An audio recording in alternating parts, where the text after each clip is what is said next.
Crusaders. My name is Sean Wasserkrug, and welcome to today's latest episode as I am reviewing one of my most anticipated films of the year, Uncharted.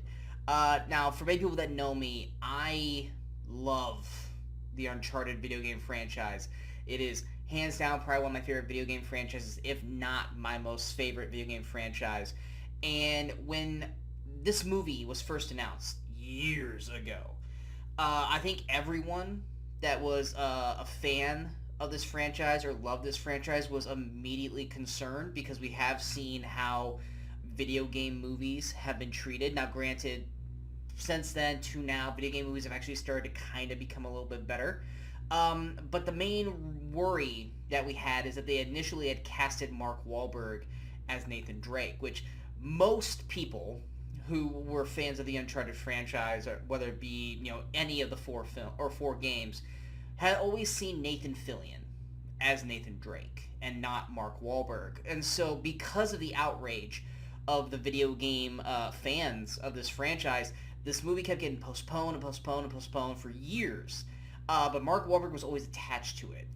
Luckily for us, over the course of the last year or two, they decided to pivot and move Mark Wahlberg from the Nathan Drake role to Victor Sullivan, or Sully's role, which I personally always wanted Bruce Campbell to play that role personally. But by moving Mark Wahlberg to that, they brought in Tom Holland, who everyone knows as Spider-Man, into a young Nathan Drake role, which I think lessened the blow, but a lot of people, including myself, while we love Tom Holland, really weren't prepared to see Tom Holland play Nathan Drake because we see Peter Parker, we don't see Nathan Drake.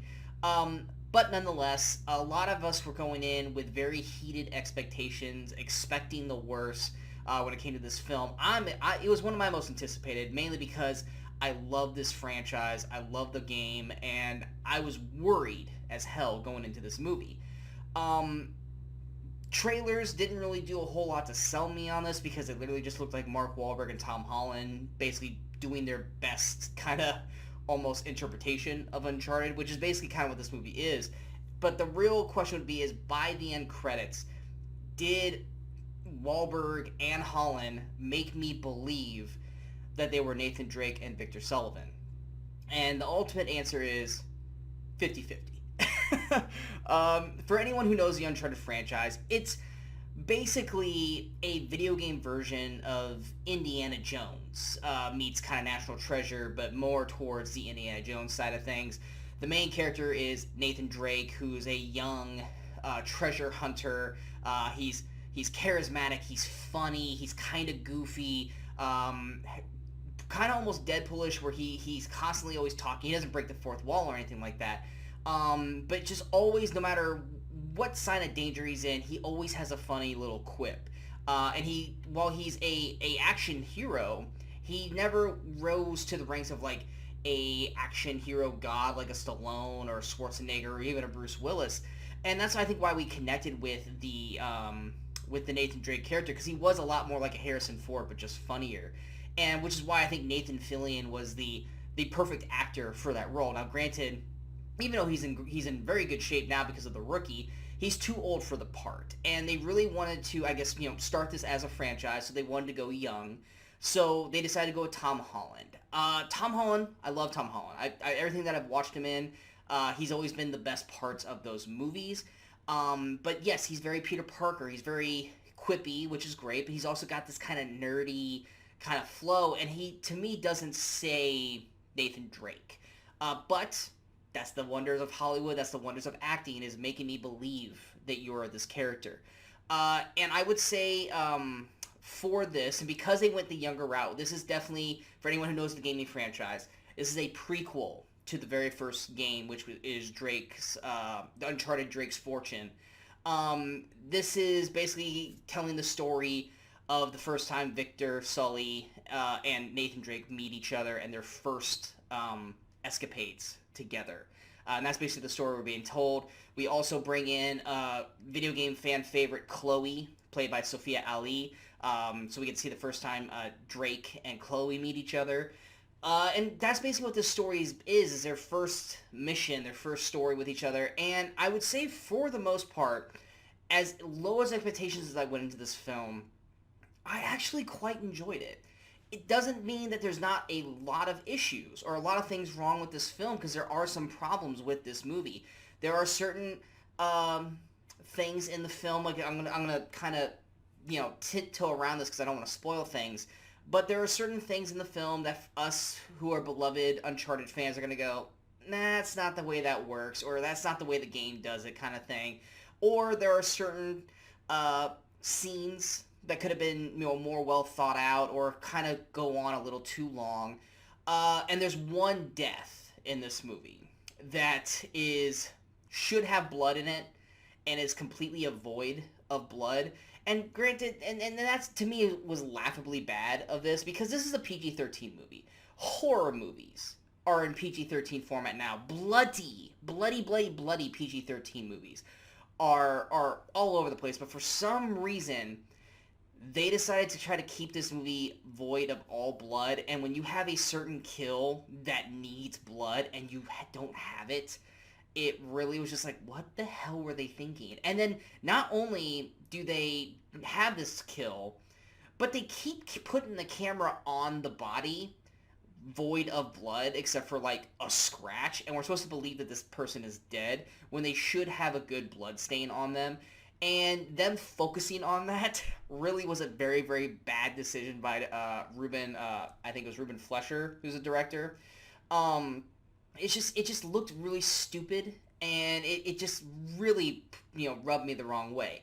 The actual story itself, we're basically following, like I said, Nathan Drake and Victor Sullivan. They are trying to recover a fortune amassed by Ferdinand Magellan, and they're basically going up against the House of Makata, which is led by Antonio Banderas, who plays Santiago Makata, and his basically number two, who has history with Sully, Braddock, played by Tati Gabrielle, who I think for them, for the most part, I think they both do solid jobs. Banderas, I love Antonio Banderas, I really do.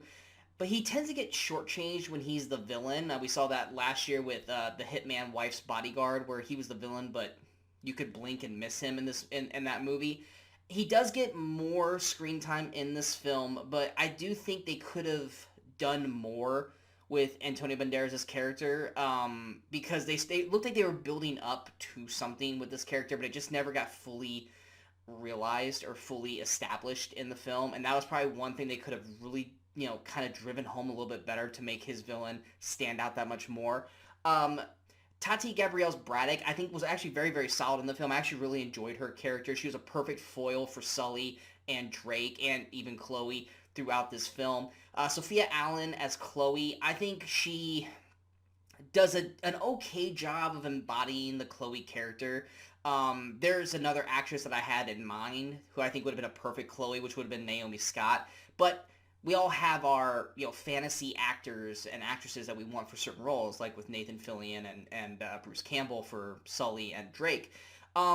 Sophie Ali is solid in the role. I didn't hate her performance as Chloe, but I didn't outright love her performance as Chloe. And I think if we do get future installments of this franchise, I think she's going to be able to really sink her teeth into the Chloe role a little bit better. There was definitely nothing that I didn't dislike of her performance. I think her performance was solid. It just didn't hit the Chloe level of the video game for me.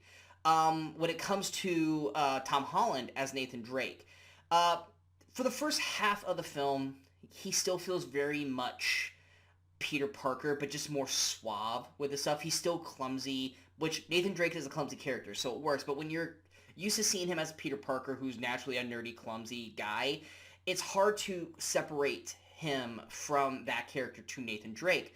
But by the time we get through the second act and into the third act, there is one particular moment which Uncharted fans are going to know and to me love. That is the birth of Nathan Drake to me as for Tom Holland, where I finally in the film was going, now I see Tom Holland as Nathan Drake. Now I can fully believe Tom Holland as the Nathan Drake character. And I think Tom Holland actually does a really good job in the film. It's not his fault that we all have basically connected him to Peter Parker, and it's hard to see him in other things as not Peter Parker. That's not on him. That's on us. But I think by the end of the film, Tom Holland does a very solid job of making us believe he is a Nathan Drake type of character. Granted, if you go back and you go watch a video of the video game right after the movie, all you see is Nathan Fillion. But I think for this franchise and where they're going and how they're pursuing this, I think Tom Holland is a perfect choice for the Nathan Drake character. Yeah, could they have found someone a little more, esque to the Nathan Drake character? Sure. But I think Tom Holland does a very, very solid job for the role, and I am willing to back him on any future installments if we get that.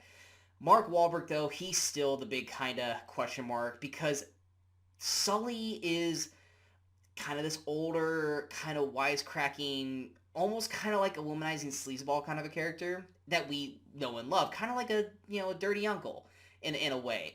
And Mark Wahlberg, to me, in this film, I don't think ever actually reaches that Sully level. To me, he's just Mark Wahlberg, and he's Mark Wahlberg with not necessarily the action star Mark Wahlberg, but kind of like the older Mark Wahlberg who just doesn't want to get his hands dirty and kind of just wants to whine and not trust in anybody. Now, granted, by the third act, he does get some action scenes in the film, but never in this movie did I ever go, that's Victor Sullivan, that's the Sully that I know and love.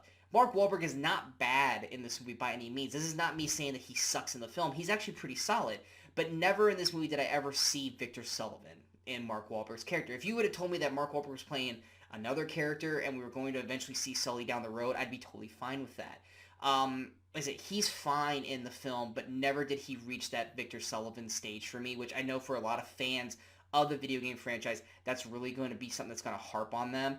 And I basically am going to say this for most people. If you are not a fan or you never played the Uncharted franchise, I think you guys are going to really, really enjoy this movie because you're not going to have these roadblocks in your brain that myself and a lot of other gamers are going to have with these characters. I think you guys are going to come into this and you're going to really enjoy these characters. You're going to really enjoy their dynamics and their charisma and their chemistry with each other, and you guys are not going to have these roadblocks. You're probably going to enjoy Uncharted, for the most part, quite a bit.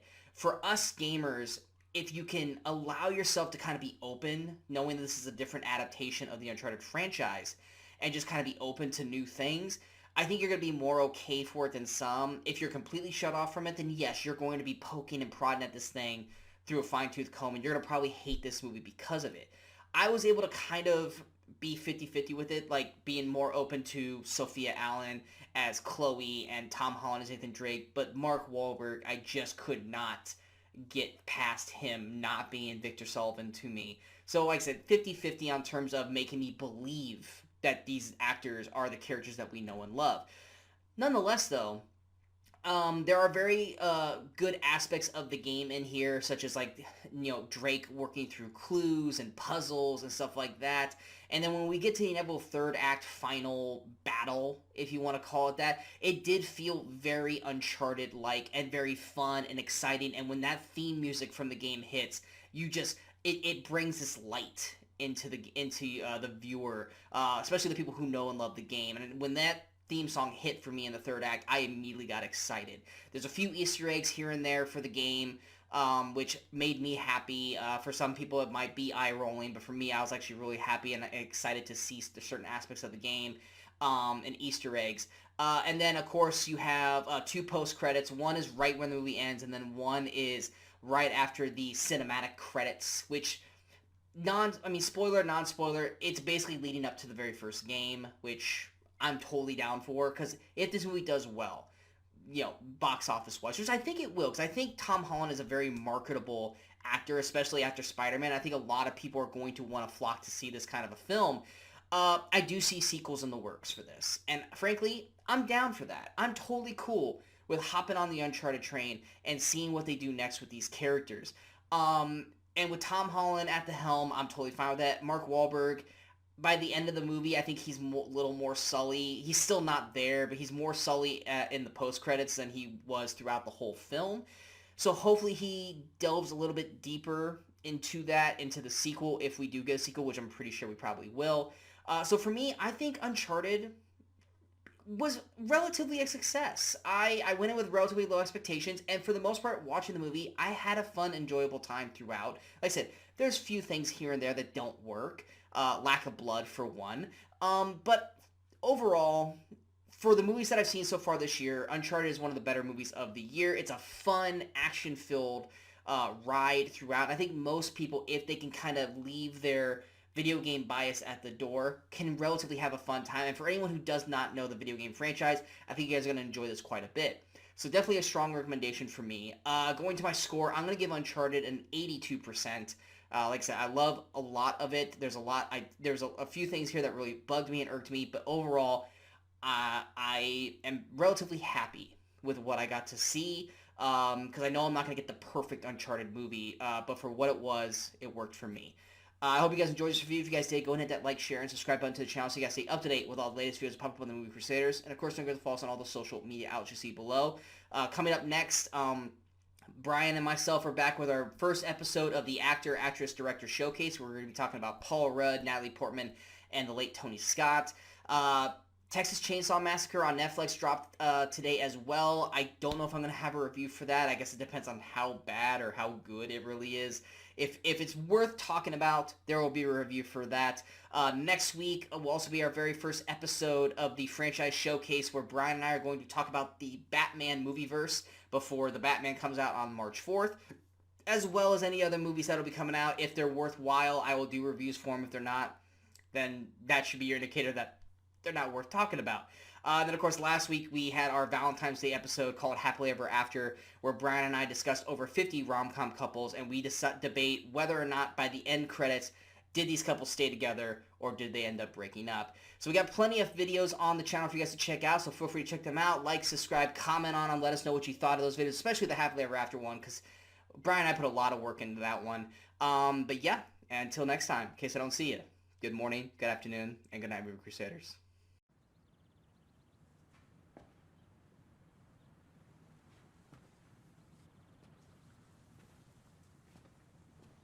You're still here. It's over. Go home.